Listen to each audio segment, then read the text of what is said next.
Okay, in this video we are going to talk about enough, to, very, so, such, much, and many, comparative and superlative, no, no one, and none. First of all, we found countable and uncountable nouns. Countable nouns are many, are known as the word or the noun many. The countable nouns are those that we can count or measure. We found as an example of countable nouns the numbers, the material things, and the money. On the opposite side, we found uncountable nouns that are defined by much. They are those that cannot count or be measured. As an example, we found the drinks and the small pieces things and the information. These both countable and uncountable nouns are used in the common life and in the daily routine, and also we found this in some songs. First of all, we found the noun many in songs like Many Shades of Blacks of Adele or Too Many People of Paul McCartney, where the noun have the objectives to refer to something that can be measured and that have an impact on the mathematic world. Besides it, we can find that, for example, songs like "It Is All Too Much" of the Beatles or "Too Much Love Will Kill You" of Queen, that use much to refer to something that can be counted, like the life experience of the love that give of that you receive or give to a person. Also, we found a noun, to, very, such, and such that are expression or grammatical forms to emphasize or that have a specific application. For example, if we put so plus an adjective, we are going to have an exclamation. Or if we put so plus an adjective plus a that or and plus a verb, we have an action and then a consequence from that action. Also, we use such in order to express other kind of um, very important expression, and if we put such plus an adjective and plus a noun,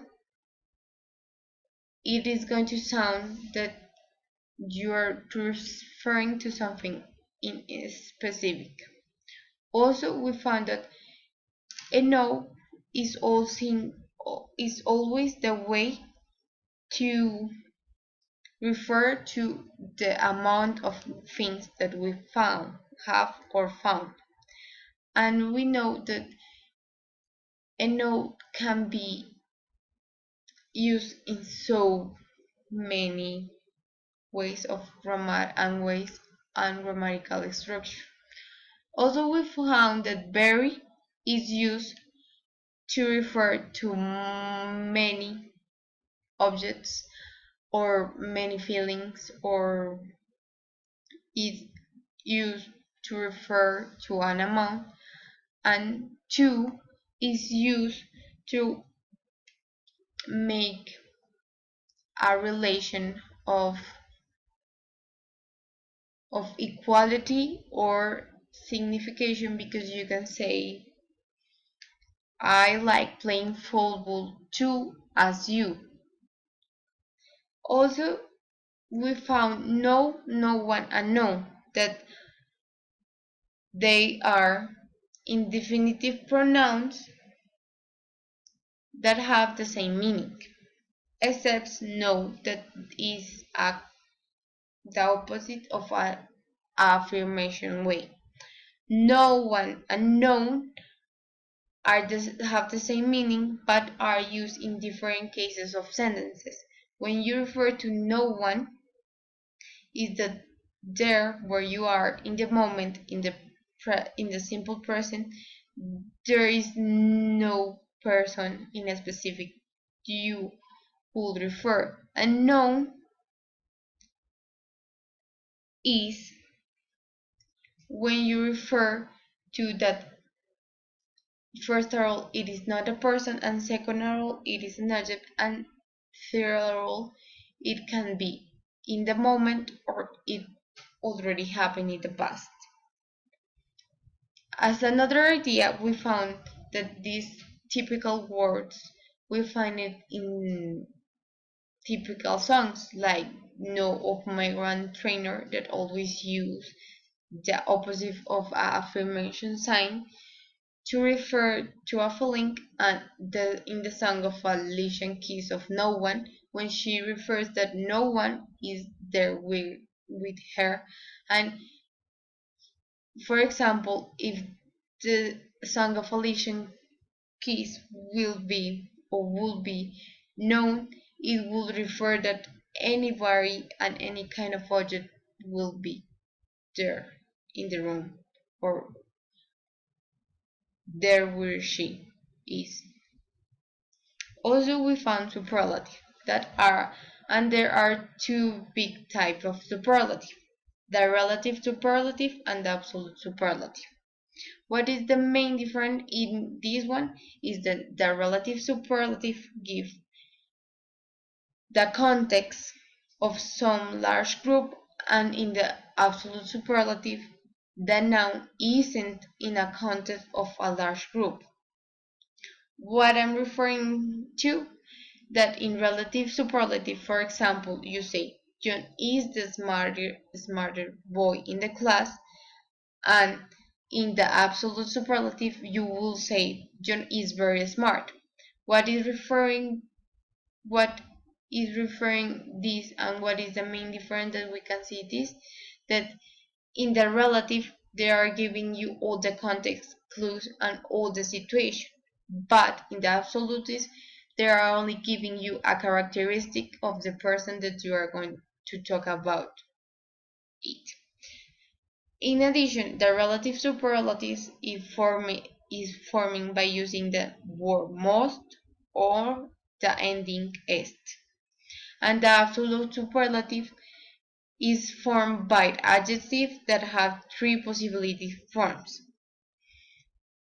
In relative superlative, as we also already, you use most and you end the verb or the noun with est. For example, Mary is the smartest girl in class. And in the absolute superlative, and we already said, we use three possible form of adjectives that are very, extremely, and indescribable. That this refers to a very important or a very highlight characteristics of what we are talking about. Besides it, we found comparative. The comparative can be divided in three: comparative of superiority, comparative of inferiority, or equal comparative. The comparative of superiority is when you put two objects and one is have a bigger characteristics than the other, and when the adjective is followed by than. For example, Juan runs faster than Mark. The comparative inferiority is when you have two objects and some of the objects have that have the characteristics but in less amount, and it wants to emphasize in that less amount of characteristic the object have. We can use conjunctions to make comparative of inferiority, and conjunctions as, not as, and the verb of the word or the characteristic as or less than. For example, Pedro is not as fast as Juan. And in equal comparative, we have found that two objects have the same characteristics and no one have more or less than the other. We use the word as and as to form the equality comparisons, like Andres is as fast as Juan. To end, also we found that in comparative we have to divide it into regular adjective, irregular adjective, or more than two syllables. Why? Because regular adjectives can be written in a way and irregular adjectives are written in the other way. The regular adjectives always are going to end in er or est, and this is because it depends of the type of comparative that we are going to make.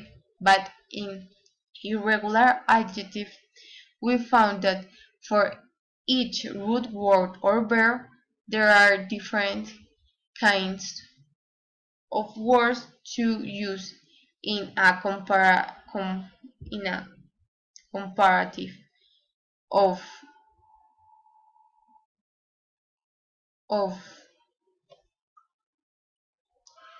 of superiority or inferiority comparative. And when we have more than two syllables, we assume that we need to use more or the most or less and the least. Why? Because we find that it is not in the group of a regular adjective or an irregular adjective. Finally, we find comparative and superlative in songs like Stronger of Claire Clarkson, when she used superlative to describe her self situation. Also, we found Fighter of Christina Aguilera that used the same superlative as Kelly Clarkson in his song, and also we found that Justin Bieber in Never Say Never used a comparative of inferiority, but at the end he restates that he is always going to be better than the other person. Finally, all this structure that we see help to the manage and to the word formation in the language of the English, and we need to take this into account to make a very good process of writing, reading, and comprehension in all the English skills.